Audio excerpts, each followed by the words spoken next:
എൻ്റെ യാഥാർത്ഥ്യത്തെ നിർമ്മിക്കുന്നത് ഞാൻ മാത്രമാണ്. ഞാൻ വളരെ കോൺഫിഡൻ്റ് ആണ്. ഞാൻ വളരെ സന്തോഷവാനാണ്.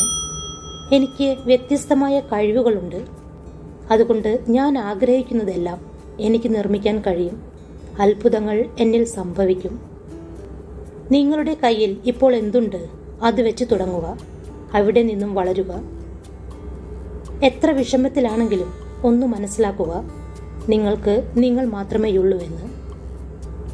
എന്നെ സഹായിക്കാൻ ആരൊക്കെയോ ഉണ്ട് എന്ന് തോന്നുന്ന ആ നിമിഷം മുതൽ നിങ്ങളുടെ കംഫർട്ട് സോൺ തുടങ്ങുകയും അങ്ങനെ മടിയും തുടങ്ങും.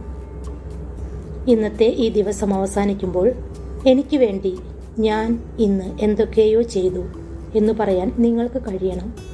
പൊരുതി നേടിയെടുക്കുക ഒരു രാജാവിനെ പോലെ. ദിവസവും ആവർത്തിച്ചുകൊണ്ട് സ്വയം പറഞ്ഞുകൊണ്ടിരിക്കുക. മാറ്റങ്ങൾ ഉണ്ടാകുന്നത് അനുഭവിച്ചറിയുക.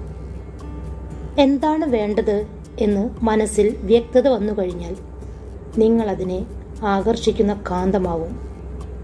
അതിനാൽ വിശ്വാസത്തോടെ ആദ്യത്തെ പടിയിൽ കാൽ വയ്ക്കുക. കോണിപ്പടികൾ മുഴുവൻ കാണണമെന്നില്ല, പക്ഷേ മുന്നോട്ട് പോവുക. ഇതുവരെ നിങ്ങൾ നേടിയ കാര്യങ്ങൾക്കും ഇപ്പോൾ ചെയ്യാൻ കഴിയുന്ന കാര്യങ്ങൾക്കും നിങ്ങളോട് തന്നെ മനസ്സറിഞ്ഞ് നന്ദി പറഞ്ഞു നോക്കൂ.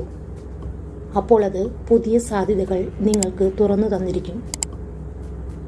നമ്മുടെ നേട്ടങ്ങൾക്ക് നന്ദി പ്രകടിപ്പിക്കുമ്പോൾ നാം കൂടുതൽ നേട്ടങ്ങൾ നമ്മുടെ ജീവിതത്തിലേക്ക് കൊണ്ടുവരും.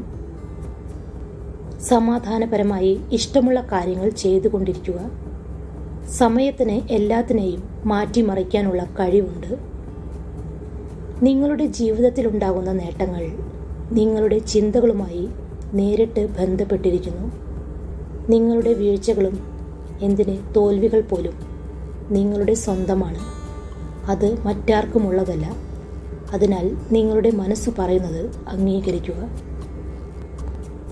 നിങ്ങളുടെ ശരീരത്തിനെ സംബന്ധിച്ച്, സമ്പത്തിനെ സംബന്ധിച്ച്, ഉപഭോഗ വസ്തുക്കളെ സംബന്ധിച്ച്, ബന്ധങ്ങളെ സംബന്ധിച്ച്, ജോലിയെ സംബന്ധിച്ച്, ജീവിതത്തെ സംബന്ധിച്ച് നിങ്ങൾ എന്തൊക്കെ ചിന്തിക്കുന്നുവോ അവയൊക്കെ നിങ്ങളുടെ ജീവിതത്തിൽ സംഭവിച്ചു കൊണ്ടിരിക്കും. നിങ്ങളുടെ ചിന്തകൾക്ക് വേണ്ട കാര്യങ്ങൾ പ്രകൃതി തന്നുകൊണ്ടിരിക്കും. നിങ്ങൾക്ക് വേണ്ടി സംസാരിക്കാൻ മറ്റൊരാളെ അനുവദിക്കരുത്. നിങ്ങൾക്ക് വേണ്ടി പോരാടാൻ മറ്റൊരാളെ ആശ്രയിക്കുകയും അരുത്.